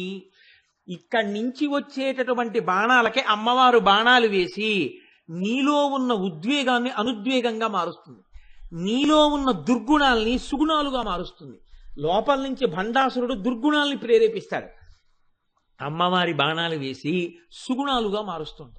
దీని గురించి చంద్రశేఖరేంద్ర సరస్వతీ స్వామి వారు కాంచీ పీఠాధిపతులు నడిచే దేవుడు, మహాపురుషుడు. ఆయన ఒక అద్భుతమైనటువంటి మాట చెప్తారు మనకి. ఆ ప్రజాపతి అని ఒక ఆయన ఉంటారు. ఆ ప్రజాపతి యొక్క సంతతే అందరూ. ఆ ప్రజాపతికి దేవతలు సంతతే, మనుష్యులు సంతతే, దైత్యులంటే రాక్షసులు ఆయన సంతతే, అందరూ ఆయన సంతతే. అదేమిటంటే అలా ఉంటుందా అనుకోకండి. ఒక తండ్రికి 4 కొడుకులు ఉన్నారనుకోండి. 4 కొడుకుల్లో పెద్ద కొడుకు సూపరింటెండెంట్ ఆఫ్ పోలీస్, రెండో కొడుకు గొప్ప డాక్టర్, మూడో కొడుకు గొప్ప ఇంజనీర్, 4గో కొడుకు చాలా గొప్ప లాయర్, 5వ కొడుకు పేరు మోసిన దొంగ. అయితే మాత్రం పేరు మోసిన దొంగకి ఆయన తండ్రే కాడా? పేరు మోసిన దొంగకి తండ్రే. 5గురికి అన్నం పెట్టినప్పుడు, 5గురికి మంచి మాటలు చెప్పినప్పుడు తండ్రి 5గురికి చెప్తాడు. ఎలా చెప్తాడంటే, ఎవరికి ఏది బలమో ఆ బలం గురించి తండ్రి చెప్పడం, ఏది బలహీనతో అది చెప్పి దీన్ని అధిగమించండి అని చెప్తాడు కదండి. తండ్రికి ఏం తెలుస్తుందంటే కొడుకుల బలహీనతలు తెలుస్తాయి. తండ్రి ఎప్పుడు ఏం చెప్తాడంటే, ఒరే నాన్న నువ్వు ఇది మానుకో, నువ్వు ఇది మానుకో, నువ్వు ఇది మానుకో, ఇది మానుకో అని చెప్తాడు. సూపరింటెండెంట్ ఆఫ్ పోలీస్ అయిన కొడుకుని పిలిచి ఏం చెప్తాడంటే, నీకు తొందరగా కోపం వచ్చే లక్షణం ఉంది, అంత కోపం వచ్చే లక్షణం ఉందనుకో, నిజంగా నేరస్తుడు కానివాడు కూడా నీ దగ్గర చెప్పుకోలేడురా, ఆ కోపం తగ్గించుకో అంటాడు. అలాగే ఒక గొప్ప ఇంజనీర్ అయినటువంటి కొడుకున్నాడు అనుకోండి, నువ్వు బాగా చేస్తావు కానీ వచ్చిన ఇబ్బంది ఏమిటో తెలుసా? తొందర. ఆ తొందరపాట్లో గబోవ నేను బాగా చేసేస్తానని లెక్కలు కట్టడంలో ఎప్పుడు ఎక్కడో ఇంపార్టెంట్ విషయం దగ్గర ఎక్కడో పొరపాటు చేస్తుంటావు. అంత తొందరపాటు వద్దు, మెల్లగా చేయి చక్కగా అంటాడు. ఏది ఎవరి యందు దోషమో అది చెప్తూ ఉంటాడు తండ్రి. అలా ఒకసారి ప్రజాపతి దగ్గరికి వెళ్ళి దేవతలు నమస్కారం చేశారు, మనుష్యులు నమస్కారం చేశారు, దైత్యులు రాక్షసులు నమస్కారం చేశారు. మొట్టమొదట దేవతలు వెళ్ళి నమస్కారం చేస్తే ఆయన అన్నాడు దా అన్నారు. ఇది ఒకసారి నేను ఎక్కడో ప్రస్తావన చేసినట్టు గుర్తు ఇదే వేదిక మీద. దా అన్నారు అంటే అర్థమైందా అన్నారు. ద అంటే దేవతలు అన్నారు మాకు అర్థమైంది అన్నారు. అలా చేసుకోండి వెళ్ళి రండి అన్నాడు. వెళ్ళిపోయారు. మనుష్యులు వచ్చారు, నమస్కారం చేశారు. తండ్రి కదా మాకేం బోధ చేస్తారన్నారు. దా అర్థమైందా? అర్థమైంది, వెళ్ళి రండి. వెళ్ళిపోయారు. రాక్షసులు వచ్చారు, నమస్కారం చేశారు. పిల్లలం కదా ఏమైనా చెప్తారా నాన్నగారు? దా అర్థమైందా? అర్థమైంది, వెళ్ళి రండి. వెళ్ళిపోయారు. ముగ్గురికి దాయే. ముగ్గురికి దా ఎందుకు చెప్పినట్టు అంటే, దేవతలు వచ్చి నమస్కారం చేసినప్పుడు దా అన్నారు. ఒరే భోగములన్నీ మీ దగ్గర ఉంటాయి కాబట్టి మీరు ఈ భోగ లాలసయందు నిమగ్నులైపోకండి. అస్తమానం భోగాలను అనుభవించడం నేర్చుకోవడం కాదు, మీ అంత మీరుగా దామ్యత, ఇంద్రియ నిగ్రహం నేర్చుకోండి. భోగించవలసిన వస్తువు పక్కనే ఉన్నా దాన్ని భోగించకుండా ఈశ్వరుడి కోసం త్యాగం చేసి ఇంద్రియములను కదలకుండా నిలబెట్టగలిగితే దామ్యత అంటారు. ప్రయత్నపూర్వకంగా అభ్యాసం చెయ్యి. మనుష్యుడవైనందుకు నీకు అది అభ్యాసం కావాలి. కాబట్టి మీరు దేవతలు, మీకు భోగాలు ఉన్నాయి కదా అని అనుభవించడం కాదు, అనుభవించకుండా నిగ్రహించుకునేటటువంటి శక్తి పెంచుకోండి. అప్పుడు మీరు ఇంకా వృద్ధిలోకి వస్తారు. దామ్యత. అలాగే నాన్నగారు దేవతలు వెళ్ళిపోయారు. మనుష్యులు వచ్చారు, చూడగానే ద, వాళ్ళు వెళ్ళిపోయారు. ఏమర్థమైంది? ద అంటే దత్త, ఇవ్వండి. మనుష్యుడికి సహజంగా ఉండే గుణం ఏమిటంటే లోభగుణం. తనది అన్నది ఏదైనా సరే ఇంకోటికి ఇవ్వడానికి ఇష్టపడ్డా, ఇంకా తెచ్చి దాద్దాం అనుకుంటాడు. ఈ దాచినది నీ వెంట రాదు, నువ్విచ్చినదే నిన్ను రక్షిస్తుంది. కాబట్టి దత్త, ఇచ్చుకో ఈ చేత్తో ఇచ్చినది.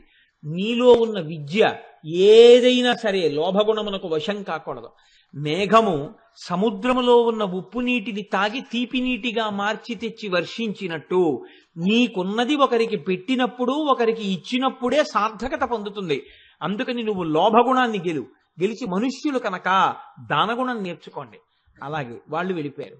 దైత్యులకి రాక్షసులకేం నేర్పాడు అంటే, ఒరే మీకు సహజంగా క్రౌర్యం ఉంది, మీకు కోపం ఎక్కువ, మీరు దయ లేకుండా ప్రవర్తిస్తూ ఉంటారు. మీకు ఉన్నటువంటి ఈ క్రౌర్యమే మిమ్మల్ని రాక్షస జాతి అన్న పేరు తీసుకొచ్చింది. ఎవడైనా దయారహితుడు కనపడితే వాడు రాక్షసుడండి అంటారు. కాబట్టి ప్రయత్నపూర్వకంగా మీరు దయ అలవాటు చేసుకోండి. కాబట్టి ఈ ముగ్గురికి ద ద ద. ఇప్పుడు ముగ్గురు మూడు నేర్చుకున్నారనుకోండి, రాక్షసుడు కాడు. ప్రహ్లాదుడు రాక్షసుడే, హిరణ్యకశిపుడు కొడుకే. కానీ ప్రహ్లాదుడు ఇవాళ అందరి చేత ఆరాధింపబడవలసినటువంటి వాడు ఎందుకు అయిపోయాడు అంటే రాక్షస గుణములను గెలిచాడు ఆయన. ఎలా గెలిచాడు? భక్తితో గెలిచాడు, విష్ణు భక్తితో. భక్తితో నువ్వు అమ్మవారి పాదములు పట్టుకున్నప్పుడు నీలో ఉన్నటువంటి దుర్గుణములను భండాసురుడు పైకి తెస్తుంటే అమ్మవారు వాటిని నిర్జించి మంచి గుణములను నిలబెడుతుంది. ఇది శస్త్రప్రత్యస్త్రవర్షిణి. ఇలా ఆనాడు తండ్రి చెప్పిన మాట దైత్యులు విని ఉంటే రాక్షసులు అయి ఉంటుండేవారు కాదు, అందరూ ప్రహ్లాదులు అయి ఉండేవారు. మనుష్యులు వినుంటే అందరూ దానం చేసి సుకృతం చేసుకుని అందరూ ఉన్నతిలోకి వచ్చి ఉండేవారు. అలాగే దేవతలు పాటించుంటే కేవలము భోగపరాయణులై అటువంటి స్థితిని దేవతలు పొందుండేవారు కాదు. వాళ్ళు భోగం కోసం ఎంతటికైనా తెగిస్తారన్న మాట దేవతలకు ఉండేది కాదు. మాట వినడం వేరు, విన్న మాట నిలబడేటట్టుగా అనుష్ఠానంలోకి రావడం వేరు. ఒక మంచి మాట అనుష్ఠానంలోకి వచ్చేటట్టుగా మీ శక్తి నిలబడాలి. అలా వ్యయం అవ్వాలంటే దానికి అమ్మవారి అనుగ్రహం ఉండాలి. అమ్మవారి అనుగ్రహం అన్న బాణాలు మీ మీద పడుతుంటే అప్పుడు భండాసురుడి యొక్క అస్త్రప్రత్యస్త్రములు మీ మీద పనికి రాకుండా పోతాయి. ఈ పనికి రాకుండా పోయి మీరు పనికొచ్చేవాడుగా మారడమే భండాసురేంద్ర నిర్ముక్త శస్త్ర ప్రత్యస్త్రవర్షిణి. మహాపురుషులు నిజంగానండి జాతికంతటికి బోధ చేశారండి. నాకు ఒక్కొక్కసారి ఎక్కడ బాధేస్తుందంటే ఇంత మహోత్కృష్టమైనటువంటి విషయాల్ని ఇవాళ ఎవరికి నేర్పాలో వాళ్ళకి నేర్పేవాళ్ళు లేరు, అసలు ఎవరికి చెప్పాలో వాళ్ళకి చెప్పేవాళ్ళు లేరు. ఒకానొకప్పుడు ఎంఎస్ సుబ్బలక్ష్మి గారికి మహాతల్లి గంధర్వగానం ఆవిడ. అటువంటి తల్లిని యునైటెడ్ నేషన్స్ ఆర్గనైజేషన్ తాలూకా జనరల్ అసెంబ్లీలో ఒక పాట పాడడానికి ఆవిడని ఆహ్వానించింది. ఐక్యరాజ్య సమితి మీకు తెలుసు, ప్రపంచ దేశాలన్నీ అందులో సభ్యత్వంతో ఉంటాయి. ప్రపంచవ్యాప్తంగా ఇన్ని దేశాల అధినేతలు కూర్చుని ఉండగా ఒక పాట పాడేటటువంటి అదృష్టం భారతదేశం నుంచి ఆహ్వానింపబడి పొందినటువంటి గొప్ప గాయని ఎంఎస్ సుబ్బులక్ష్మి ఒక్కరే. అటువంటి స్థితిని పొందింది ఆ తల్లి. కానీ ఇవాళ అసలు మనం ఎక్కడా ఈ మాట కనీసం మన పిల్లలకి నేర్పం. ఆవిడ ఏ కీర్తన పాడదాము అని త్యాగరాజస్వామి వారి కీర్తనలు కానీ, ముత్తుస్వామి దీక్షితర్ కీర్తనలు కానీ, శ్యామశాస్త్రి గారి కీర్తనలు కానీ ఆవిడ వెతకలేదు. ఆవిడ ఎవరి పాదాలు వెళ్ళి పట్టుకున్నారో తెలుసా అండి? అయ్యా, నాకు ఐక్యరాజ్య సమితి జనరల్ అసెంబ్లీలో పాట పాడమని ఆహ్వానించారు, మీ నోటితో చెప్తే అది పాడతాను, మీ నోటితో ఏదైనా ఒక్క మాట అనండి అని చంద్రశేఖరేంద్ర సరస్వతి నడిచే దేవుడు పరమాచార్యుల వారి పాదాలు పట్టుకొని ప్రార్థన చేశారు. అలవోకగా ఒక కాగితం తీసి పరమాచార్య రాసిచ్చారు.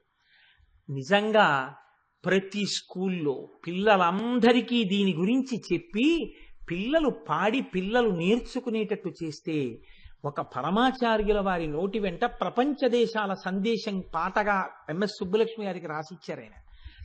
ఎంత గొప్ప పాట అండి! నాకు ఎంత సంతోషంగా ఉంటాయో ఆ వర్క్స్ చదువుతున్నప్పుడు.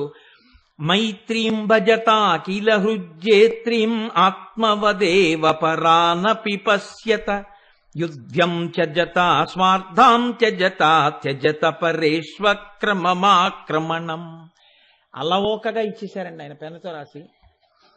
జననీ పృథివీ కామదుఘాస్తే జనకో దేవ సకల దయాళు దామ్యత దత్తాదయధ్వం జనతా శ్రేయో భూయాత్ సకల జనానో. ఇదే పాడారు ఆవిడ జనరల్ అసెంబ్లీలో. ప్రపంచ దేశాలన్నీ ఆ హాలు దద్దరిల్లిపోయేటట్టుగా తప్పట్లు కొట్టాయి దీనికి ట్రాన్స్లేషన్ చెప్తుంటే ప్రపంచ భాషల్లో. ఆయన రాసిచ్చిన కీర్తన ఏమిటో తెలుసా అండి? మైత్రీం భజత కిల హృజ్యేత్రీం. ఒక్కసారి మీలోకి మీరు ఇలా అనుకుని నేను అని ఆలోచించండి. ఈ నేను అని పిలుస్తున్నప్పుడు ఇక్కడ ఉన్న దేశాధినేతల అందరిలో ఉన్న నేను ఒక్కటే, మీ చేత పరిపాలింపబడుతున్న దేశాల ప్రజలందరిలో ఉన్న నేను ఒక్కటే, మనందరం ఒక్కటే. ఆత్మవదేవ పరానపి పశ్యత. వాడు వేరు, నేను వేరు. వాడు బలహీనుడు, నేను బలవంతుణ్ణి. వాడిని కొడతాను, నేను పొందుతాను. నేను నాది, వాడు వీడు. ఎందుకు ఈ భేదాలు? కాబట్టి అవి విడిచిపెట్టేయండి.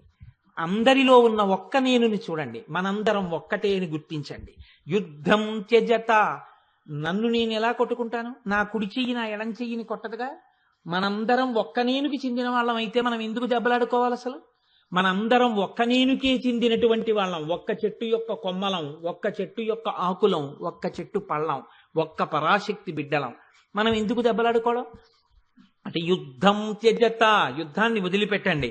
స్పర్ధాం త్యజత, భేదాభిప్రాయాలు ఉంటే విడిచిపెట్టేయండి. ఈ చెయ్యి ఏ కారణం చేతనో కొద్దిగా గోరు చుట్టేసింది, అందుకని ఈ చెయ్యి అన్నం కూడా కలుపుకోలేకపోతోంది. ఈ చేతి మీద ఇప్పుడు ఇది చేయవలసిన పని కూడా నేనే చేయవలసి వస్తోంది అంటుంది ఏంటి ఎడం చెయ్యి. ఈ చెయ్యి చేసుకోలేకపోతోంది కాబట్టి ఈ చెయ్యి అన్నం కూడా కలిపి పెడుతుంది. ఈ చెయ్యి యొక్క దైన్యాన్ని గుర్తించి ఈ చెయ్యి ముందుకొచ్చింది. ఎప్పుడు? ఇది చేసినా నాకే చేస్తున్నాయి అన్నప్పుడు. మనందరిలో ఉన్న నేనొకటైనప్పుడు మనకి స్పర్ధ ఎందుకు? మనకి స్పర్ధ వద్దు. మనం ఒకళ్ళతో ఒకళ్ళం సహకరించుకుందాం, స్పర్ధ విడిచిపెట్టేద్దాం, భేదాభిప్రాయాలు వదిలేద్దాం. త్యజత పరేష్వ క్రమమాక్రమణం.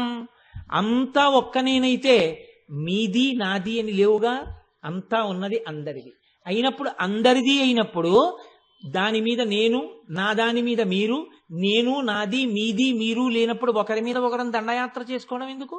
ఒకరిదొకరం లాక్కోవడం ఎందుకు? ఒకరి మీద ఒకరికి బాధలు ఎందుకు? ఈ సైన్యాలు ఎందుకు? ఈ కాపలాలు ఎందుకు? ఈ భయాలు ఎందుకు? ఈ ఉద్వేగాలు ఎందుకు?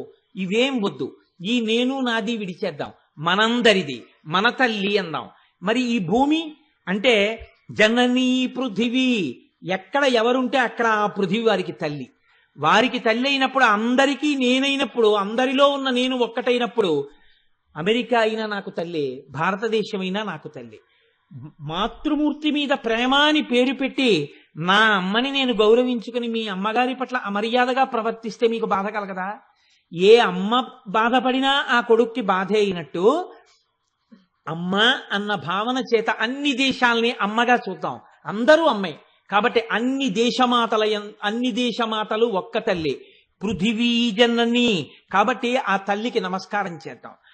కామదుఘాస్తే, ఎక్కడ భూమి ఉన్నా, ఎక్కడ అమ్మైనా, అమెరికాలో అమ్మైనా, లండన్లో అమ్మైనా, ఆస్ట్రేలియాలో అమ్మైనా, ఆఫ్రికాలో అమ్మైనా, భారతదేశంలో అమ్మైనా, అమ్మతనానికి ఏం తెలుసు అంటే పుట్టిన బిడ్డకి పాలివ్వడమే తెలుసు. ఎక్కడ ఎవరు ఏ పేరు పెట్టి దేశభాగాన్ని పిలిచినా, భూభాగాన్ని పిలిచినా ఆ భూమికి అన్నం పెట్టడమే తెలుసు. కాబట్టి మీరు ఏ పేరుతో పిలుచుకున్నారో ఆ పేరుతో పరిపాలకులు అనుకుని ఇక్కడ కూర్చున్నారు. కానీ మాకేం కనపడుతోందంటే మనందరం ఒక అమ్మ బిడ్డలంగా నాకు కనపడుతోంది. కాబట్టి మనందరం అమ్మకి నమస్కారం చేద్దాం. మన అమ్మ మనని పోషిస్తోంది. జననీ పృథివీ కామదుఘాస్తే జనకో దేవ సకల దయాళు. మన తండ్రి ఈశ్వరుడు. ఆ ఈశ్వరుణ్ణి మీరు ఏ పేర్లు పెట్టి పిలుచుకోండి. ఒకడు నీటికి ఆవలి ఒడ్డుకి వెళ్ళి దాహం తీరుస్తోంది, ఇది జల్ అన్నాడు సంస్కృతంలో, ఇది నీరు అన్నాడు. వేరొకడు ఆవలి ఒడ్డుకి వెళ్ళి ఇది ఆక్వా అని తాగాడు. వేరొకడు యువతల ఒడ్డుకు వచ్చి పానీ అని తాగాడు. ఒక తెలుగువాడు ఈవల ఒడ్డుకు వెళ్ళి నీరు అని తాగాడు. ఏ పేరు పెట్టి పిలిచినా నీటికి సంబంధం లేదు, దాహం తీర్చడం ఒక్కటే తెలుసు. నోట్లో పోసుకున్నంత మాత్రం చేత దాహం తీర్చడమే తన గుణమైనటువంటి దయ నీటి యందు దాహం తీర్చే శక్తిగా ఉన్నట్టే మనకి కావలసిన భోగాలన్నింటినీ సమకూర్చేటటువంటి దయాస్వరూపంగా ఈశ్వరుడు అంతటా ఉన్నాడు. దాన్ని మీరు ఏ పేరు పెట్టి పిలవండి, తప్పులేదు. అయినప్పుడు వేరొకరి దాన్ని ఎందుకు విమర్శిస్తారు?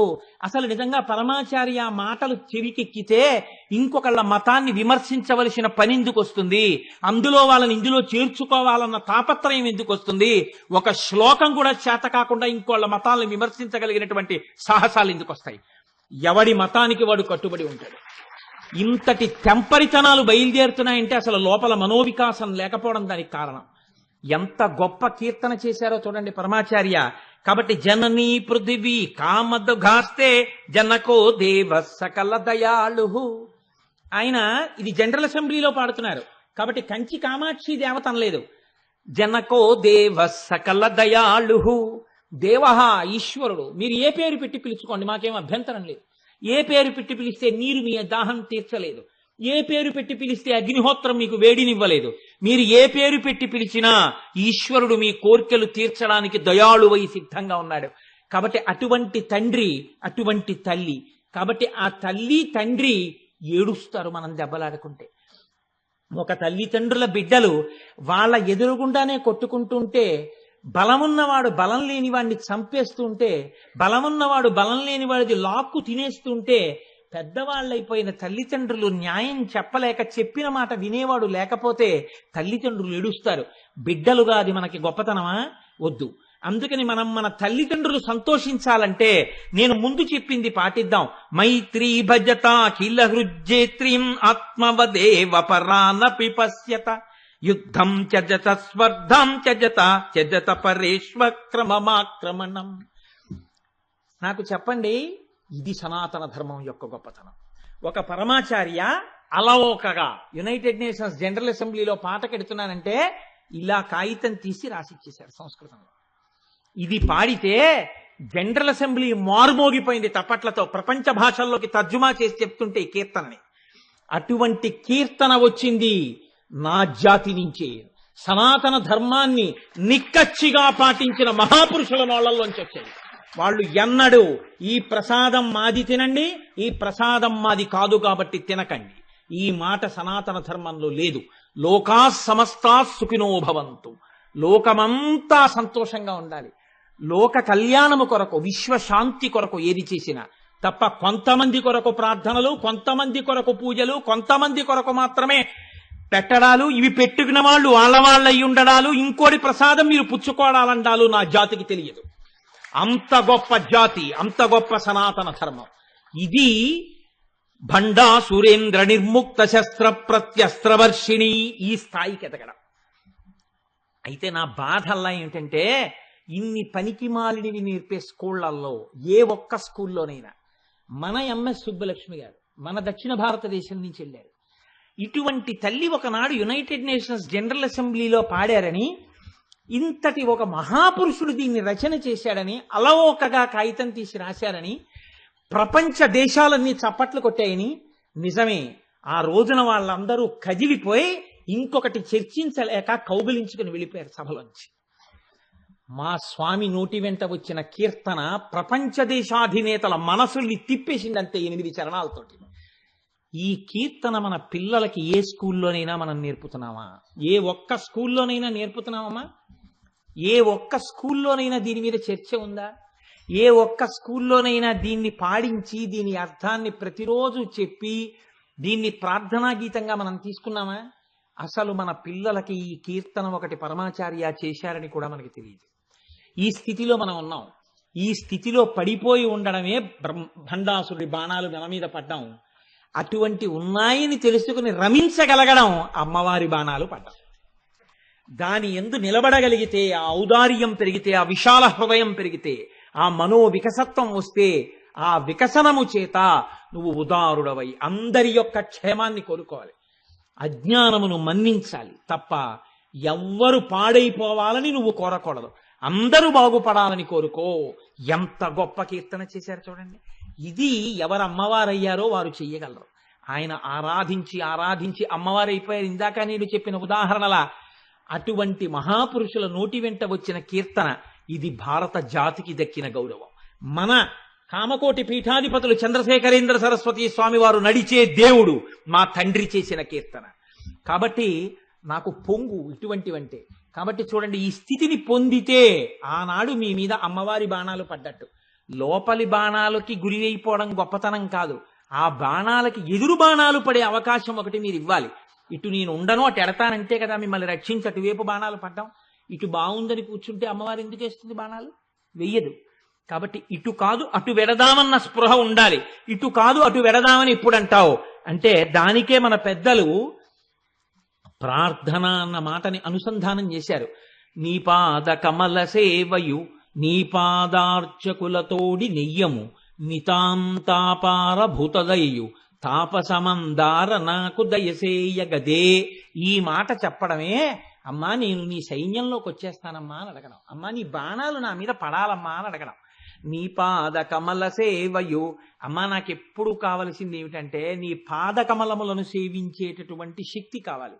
నీ పాదార్చకులతోడి నెయ్యము, ఇది చెరిగిపోకుండా ఉండాలంటే, తొట్టుపాటు రాకుండా ఉండాలంటే, నాకు ఎప్పుడూ నీ పాదములను అర్చించి అర్చించి మగ్నమై సంతోషంతో ఉండేటటువంటి వాళ్లతో కూడి ఉండే అదృష్టం ఉంటే, వాళ్ళ నోటి నుంచి వచ్చేటటువంటి మాటలు ఎప్పుడూ కిలింపట్టే అలవాటు ఉన్న ఇత్తడి చెంబైన నా మనస్సుని చింతపండు పెట్టి తోమి తలతలా మెరిచేటట్టు ఉంచుతుంది. కాబట్టి అమ్మ, నాకెప్పుడు నీ పాదార్చకులతోడి నెయ్యము నితాంత అపార భూతదయయు. అన్ని ప్రాణుల యందు ఈశ్వరుడు ఉన్నాడు కాబట్టి అపారమైన భూతదయ. తాపసమందార నాకు దయసేయగదే. కాబట్టి తాపసమందారా, ఈశ్వరా నాకు దయచేయవా అని మీరు అడిగితే, ఆనాడు భండాసురుడొద్దని మీరు అమ్మవారి పాదముల చెంతకి వెళ్ళినట్టు, ఆవిడ బాణములు పడితే మీరు అనుగ్రహమును పొందినట్టు. కాబట్టి ఇది భండాసురేంద్ర నిర్ముక్త శస్త్ర ప్రత్యస్త్రవర్షిణి. ఆ తల్లి బాణముల వలన మనం భండాసురుడి నుంచి విముక్తం కావాలని కోరుకోవాలి. నేను నిజంగా ఇవాళ సభకి ఆలస్యంగా వచ్చినా, నేను ఆలస్యంగా వచ్చి 9 గంటల వరకు ప్రసంగం చేస్తున్నా, అయ్యో పాపం ఏదో ఆలస్యం అయ్యాడు అని క్షమించి మనం విందామని ఇంత ఉదార హృదయంతో మీ అందరూ ఇంతసేపు కూర్చుని విన్నందుకు, మీ అందరి యొక్క విశాల హృదయానికి, మీకున్న భక్తికి అమ్మవారు అనుగ్రహించిందనడానికి ఖచ్చితంగా ఈ 2 నామాల్లోనే ఈ సంఘటన. ఇంతసేపైనా మాకు ఆ బాణాలు కావాలని మీరు కూర్చోవడమే ఇవాళ మీ అందరికీ అమ్మవారి అనుగ్రహం కలిగి తీరుతుంది. కాబట్టి మీ అందరికీ ఇవాళ నా హృదయపూర్వకమైనటువంటి ఆశీస్సులు తెలియచేస్తూ